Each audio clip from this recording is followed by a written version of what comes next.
Does your dentist say words to you that make you feel weird, scared, and afraid? Well, it's not your dentist's fault because they went to dental school. And in dental school, we are taught to talk really, really weird.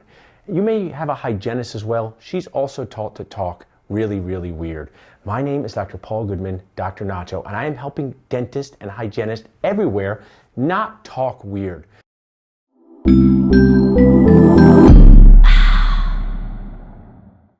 So I've come up with 5 words you should not say in a dental office. 5 words that will make your patients feel scared, feel weird, feel afraid, and make you unlikable. So what are these 5 words? So we're going to go through don't say this, say this. The first word is fail or failed. There's no reason we have to look at a patient who's had a bridge in place for 20 years and say, Millie, your bridge has failed. It's unlikable, it's mean, and it doesn't even make sense because cars don't last that long. So instead of failed, how about we say this? Hey Millie, it's time to replace your bridge. So don't say fail, say replace. What's next? My personal favorite, the one that makes you feel so weird on the inside when you say it. If a tooth does not have a filling, we are taught to call those teeth virgins. Does that make you feel comfortable to hear the word virgin? Instead of saying virgin, how about saying tooth without a filling? This tooth doesn't have a filling, not that it's a virgin. The third thing is save. We often say to patients, we can't save this tooth. So dramatic, like it's Private Premolar Ryan and Tom Hanks is coming to save it. So instead of that, say, hey, the cavity here has gotten so deep, we cannot maintain this tooth. So to review, don't say fail, say replace. Don't say virgin, say tooth without a filling. Don't say save, say maintain. We have 2 more.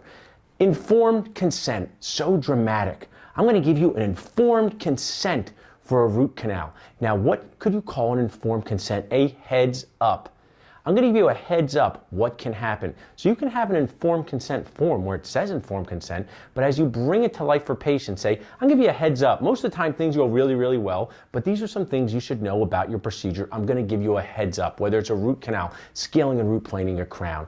And the final one is the P word. Do not say this P word. And that P word is policy. No one likes to hear that word. You don't like it, I don't like it, and our patients don't like it. So you may have a financial policy where everyone pays before treatment. That's cool, but instead of saying policy, why don't you call it protocol? So don't say policy, say protocol. So these are the 5 words you should not say to be less weird and more likable in the dental office. Don't say fail, say replaced.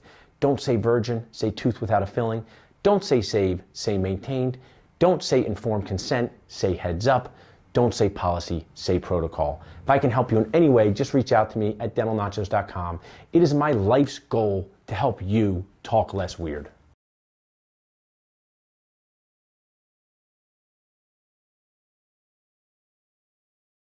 You're ready. Give me some sort of either a sign like this and I'll go. We are taught to talk really, really weird. Virgins. Private Premolar Ryan and Tom Hanks is coming to save it. Really, really weird.